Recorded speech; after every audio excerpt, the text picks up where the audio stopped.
Bom dia a todos, que a paz de Jesus esteja conosco na manhã de hoje. Bom, então a palestra de hoje, do nosso trabalho, na verdade é uma homenagem ao nosso querido Francisco de Assis. Nesse mês de outubro, né, estamos comemorando o dia de São Francisco de Assis, foi no dia 4, né?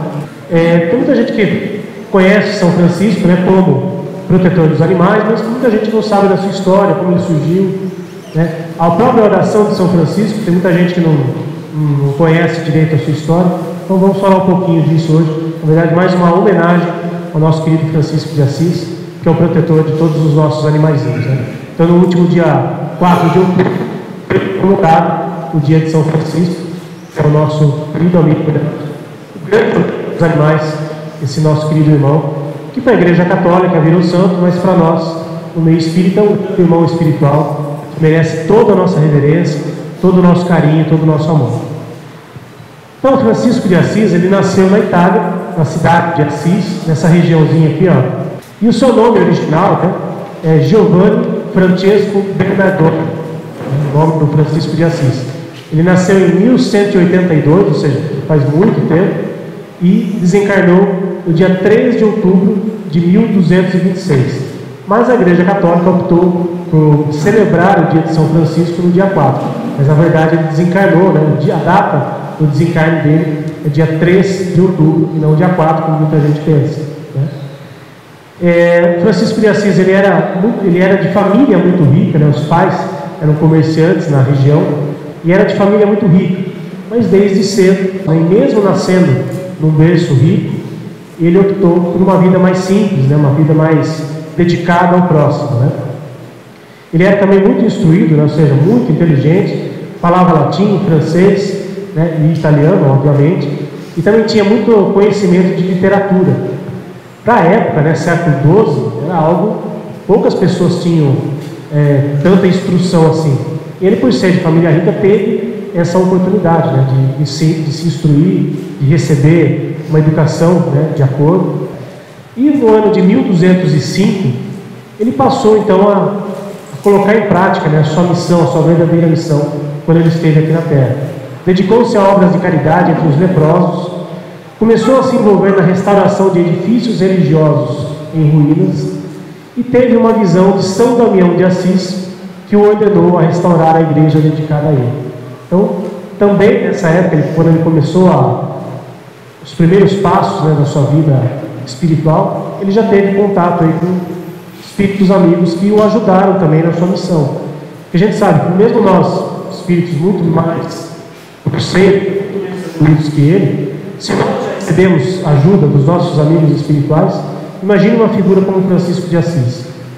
Por conta de todo esse trabalho para fazer, né, de se dedicar aos mais pobres, o pai dele não tinha tanta instrução espiritual assim e não gostou muito das suas atitudes, né? Essa mudança, entre aspas, de personalidade dele em se dedicar aos pobres, né? E Francisco de Assis, talvez num ato até de rebeldia, né, num episódio lá, ele tirou a própria roupa, né, ficou nu em praça pública e entregou a roupa para o pai dele. Se você está me deserdando, então nem as roupas que você me deu eu quero mais. Claro que é um ato muito extremo, né, mas mostra aí a sua humildade e tudo aquilo que ele já veio preparado para isso, né? Ele não precisava de bens materiais, ele veio com um outro propósito, veio com uma outra missão. E teve esse episódio aí que ele entregou as próprias roupas para o pai dele, que não estava gostando nada das suas atitudes, né? 3 anos depois desse episódio, em 1208, começou suas pregações, né, em vários lugarejos, né? Reuniu ali 12 seguidores, foram os primeiros seguidores de Francisco de Assis, essas primeiras 12 pessoas, né? Foram então os primeiros irmãos da sua ordem, a ordem franciscana, e escolheram ali essa igreja, né? Lógico que não devia estar assim na época, né? A igreja da Porciúncula, que é onde ele começou realmente o seu trabalho espiritual, junto com essas 12 pessoas. Coincidência ou não, Jesus também teve 12 apóstolos. Em 1210, diante de todo o trabalho que ele estava fazendo, que já começou a ser reconhecido pela multidão, o Papa da época, o Papa Inocêncio III, chamou o Francisco para conhecê-lo pessoalmente. E ele começou a chamar a atenção da sua época, né, diante das pessoas.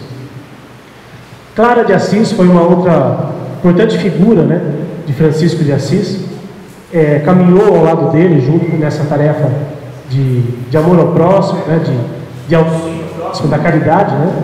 E em 1212 ela também, junto com Francisco de Assis, criou a ordem franciscana para mulheres, chamada de Clarissas. E a Clara de Assis, assim como Francisco de Assis, ela também veio de família muito rica. E os pais dela queriam que ela casasse, né, com pessoas, um homem rico, enfim. Ela nasceu em 1193 e desencarnou em 1253. Bom, voltando a Francisco de Assis, em setembro de 1224, ele resolveu tirar um tempo para ele, né? Ficou 40 dias isolado das pessoas, em jejum, e nessa época, nesse período, começaram a surgir nele os primeiros estigmas, que são as marcas da crucificação. Algumas pessoas, algumas figuras importantes, né, da história, tiveram essas marcas de Jesus, e foram consideradas pessoas importantes, né, no meio em que viveram. Algumas delas foram também canonizadas, no caso de Francisco de Assis, e ele nessa época recebeu ali os primeiros estigmas, né, que eram as marcas da crucificação de Jesus.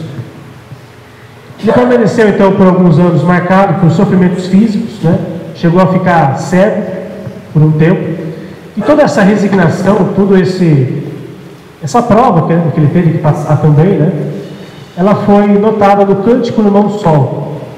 É um episódio onde ele prega para os pássaros, inclusive, né, tem até um chamado Irmão Sol, Irmão Lua, que é a história de Francisco de Assis e de Clara de Assis. E teve esse episódio aí que ele começou seus primeiros auxílios, né, em prol dos nossos irmãos animais, e fez aí uma pregação, entre aspas, para os pássaros. E ele foi canonizado então pela Igreja Católica em 1228 pelo Papa Gregório IX. E aí nós temos aqui alguns episódios, algumas historinhas em que remete, inclusive, para essa questão dos animais. A história do lobo de Gubbio. A cidade de Gubbio, também uma cidade italiana, ela estava tomada de medo por conta de um lobo que estava causando muito pavor nas pessoas. E é um animal selvagem, um animal feroz, e as pessoas daquela cidade, daquela região, ficaram com medo. Elas cercaram inclusive a cidade com muralhas, né, para tentar impedir que o lobo se aproximasse e não causasse mais pânico ainda às pessoas. Até que uma certa vez Francisco estava passando pela cidade, ele ficou sabendo da história e achou muito estranho que as pessoas só colocassem a culpa no lobo. Puxa, mas será que realmente o lobo é o problema? E ele foi conferir de perto essa questão. Ele ofereceu-se então para ajudar as pessoas no lugar, saiu ao encontro do lobo. As pessoas, quando iam, encontravam o lobo, ele estavam armados com pedras, com paus, né? E Francisco de Assis foi até o encontro do lobo totalmente desarmado, mas foi armado de muito amor. E esse foi a grande questão que fez a diferença para aquele lugar. Quando ele encontrou o lobo, ele o chamou de irmão. Então, quando a gente chama aqui de nossos irmãos animais, isso se remete a Francisco de Assis, que desde essa época, nesse episódio específico aí do lobo, ele já o chamava de irmão, apesar das pessoas ali não o verem como irmão, queriam exterminar o lobo, né? Não queriam ele por perto. E Francisco, com todo o seu amor, com todo o seu carinho, dirigiu o seu lobo feroz como irmão. E ele então falou para o lobo: irmãozinho lobo, quero somente conversar com você, meu irmão. E caso você esteja me entendendo, levante por favor a sua patinha para mim. E aqui tem uma figurinha ali do lobo dando a pata para Francisco de Assis. O irmãozinho lobo então perdeu toda a sua maldade, levantou a pata da frente e calmamente a pôs na mão aberta de Francisco, que lhe disse amorosamente: querido irmãozinho lobo, vou fazer um trato com você. De hoje em diante, vou cuidar de você. Você vai morar na minha casa, vou lhe dar comida e você irá sempre me acompanhar e seremos amigos. Você, por sua vez, também será amigo de todas as pessoas, pois de agora em diante você terá casa, comida e carinho, e sendo assim, não precisará mais matar e nem agredir ninguém para sobreviver. Então Francisco, com toda a sua amorosidade, com todo o seu carinho, fez aí um trato com o lobo, conversou com ele, e o lobo entendeu o recado. A partir daí, o lobo foi não só amigo de Francisco, mas de toda a cidade, né? O povo abandonou toda aquela raiva que tinha para com ele, porque ele estava matando as pessoas, e começaram também a chamar o lobo de irmãozinho lobo. Prometeram então dar o alimento necessário, e ele viveu durante muitos e muitos anos e morreu de velhice.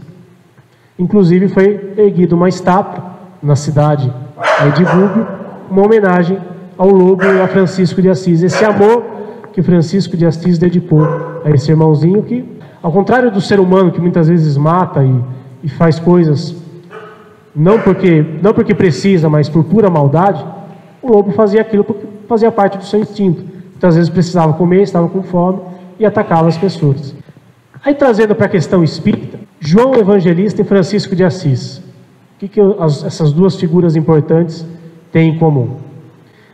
No livro Francisco de Assis, escrito pelo João Nunes Maia, pelo espírito Miramês, o nosso amigo Francisco de Assis era a reencarnação do apóstolo João Evangelista. Eu separei alguns trechinhos aqui que explicam essa história. O espírito João Evangelista, em alta madrugada, adentrou a nave de descanso dos Bernardoni, a família, os pais, que iriam ser os pais de Francisco de Assis. Sua futura mãe dormia serenamente, viajando nos espaços infinitos. Maria Picalini, a mãe de Francisco de Assis, ao avistar aquela esplêndida figura espiritual dentro do seu quarto, não teve dúvidas de que se tratava daquele ao qual estava sonhando muitas vezes. Então, pela doutrina espírita, a gente sabe que quando estamos dormindo, nós temos a possibilidade de encontrar espíritos amigos, né, que já se encontram do lado espiritual, e pessoas, espíritos que virão a ser nossos filhos, ou farão parte da nossa família. E nesse caso, a mãe, a mãe de Francisco de Assis, teve esse encontro antes dele nascer. Encontro com a mãe e com o pai também. E ela identificou ele como sendo uma figura de muita luminosidade. Então, ela já estava sonhando com ele há algum tempo. Minha irmã, disse João, depois viria a ser Francisco de Assis, que a paz de Jesus esteja em seu coração e te faça, dentre as mulheres, uma mãe que seja minha, por excelência da vida. A minha gratidão nunca faltará por esse teu gesto de amor. Agradeceria poder nascer por teu intermédio. O teu consentimento significa o selo da nossa união, em nome de Deus e do nosso Mestre. Então, pela humildade que ele tinha, ele pediu também a permissão para a mãe, para a futura mãe, para que ele pudesse reencarnar naquele local. E o pai também não estava sonhando com ele, mas também naquele momento também deu a sua bênção e ele reencarnou depois como Francisco de Assis. Francisco, então, é o mesmo João Evangelista, em outra época e uma outra roupagem. O mesmo espírito de luz, com a mesma missão sublimada de amor, com a missão da Igreja Católica, nos caminhos da humanidade e da renúncia, de fazer com que o Evangelho se esclarecesse em meio à petrificação, na qual o orgulho e o poder temporal eram reconhecidos como verdadeiros senhores. Ele veio então com essa missão, sagrada missão, de mostrar às pessoas, inclusive as pessoas da igreja, a questão da humildade e do amor ao próximo. Nada mais fez do que mostrou os ensinamentos de Jesus. Ele não trouxe nada diferente do que Jesus já havia trazido. Ele foi como que uma carta do envelope do corpo, endereçada aos homens de boa vontade, que fossem capazes de ler. Eis que a lei da reencarnação se faz presente, mostrando a eternidade da alma, que volta às lides da terra, quantas vezes forem necessárias. Quem quiser conhecer um pouco mais sobre essa história, o livro Francisco de Assis, do autor João Nunes Maia, pelo espírito Miramês. E aí, a oração de São Francisco. Tem muita gente que acha que a oração de São Francisco foi criada pelo próprio Francisco de Assis, mas não foi. Tem um outro livro chamado Francisco Sol de Assis, escrito pelo Divaldo Pereira Franco, uma figura bem conhecida no meio espírita, junto com César Said. E ali ele explica um pouco de como a oração de São Francisco. E ela também era conhecida como oração da paz. Já era recitada por crianças budistas no Japão, monges taoístas, muçulmanos do Cairo, pessoas lá da Angola, católicos de Roma, populares da comunidade da América Latina e até por operários em greve. E aí vem a questão da história da oração de São Francisco. Não há um registro oficial que tenha sido criado pelo próprio Francisco.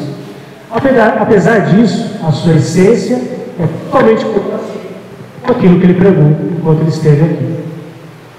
A oração de São Francisco, ela apareceu pela primeira vez em 1913, numa revista francesa editada na Normandie, e se tornou conhecida 3 anos depois, quando o Jornal do Vaticano, da época, publicou essa oração, com o objetivo de evocar a paz por conta da Primeira Guerra Mundial. Então, se ela não foi escrita pelo Francisco de Assis, ela veio numa época que se precisava de paz. E quando a gente lê, quando a gente sente a oração de São Francisco, né, ali, todos os ideais franciscanos estão contidos ali. Mas ela veio no momento em que a humanidade estava precisando. E aí, por que atribui a oração de São Francisco? Por que deram esse nome, né, de oração de São Francisco? Na sequência daquela oração do jornal, publica um folheto contendo, de um lado, a figura de Francisco de Assis e a outra, a oração. E por conta disso, as pessoas acabaram também dando aquela oração, a oração da paz, de oração de São Francisco. Aí vem aquela coisa, será que foi por acaso tudo isso? Será que alguém foi lá e simplesmente fez isso sem nenhum tipo de intenção espiritual? A gente não tem informações precisas sobre isso, mas certamente aquelas pessoas foram inspiradas a fazer isso e associar aquela oração ao nosso irmão Francisco de Assis. Então, para quem não sabia, a oração de São Francisco, ela não é atribuída a Francisco de Assis, e sim a essa época aí, da Primeira Guerra Mundial. E para a gente encerrar a nossa conversa da manhã de hoje, uma frase bem típica, essa sim, de Francisco de Assis, e que serve para a gente pensar e refletir, na medida do possível, tentarmos colocar em prática no nosso dia a dia. Comece fazendo o que é necessário, depois o que é possível, e de repente estará fazendo o impossível. Não vos esforceis pelas honras do mundo, mas honrai o Senhor. Tome cuidado com a sua vida, talvez ela seja o único evangelho que as pessoas leiam. Quem a tudo renuncia, tudo receberá. Então essa era a mensagem da manhã de hoje. Como disse, não era nem bem uma palestra, mas uma homenagem a Francisco de Assis, por tudo aquilo que ele representou, por tudo aquilo que ele fez por nós e faz até hoje, pelos seus ensinamentos, pelo seu legado, e que os nossos irmãos animais continuem recebendo essas bênçãos tão necessárias, que nós humanos temos condições de buscar ajuda numa igreja, no centro espírita, seja lá onde for. Os nossos irmãozinhos dependem da gente. A gente sempre brinca aqui, alguém não vem sozinho para o centro. Precisa ser trazido até aqui e receber os benefícios da espiritualidade. Que os ensinamentos de Francisco de Assis, que o seu exemplo sirva para nos guiar, para a gente refletir nas nossas vidas hoje e sempre. Ok?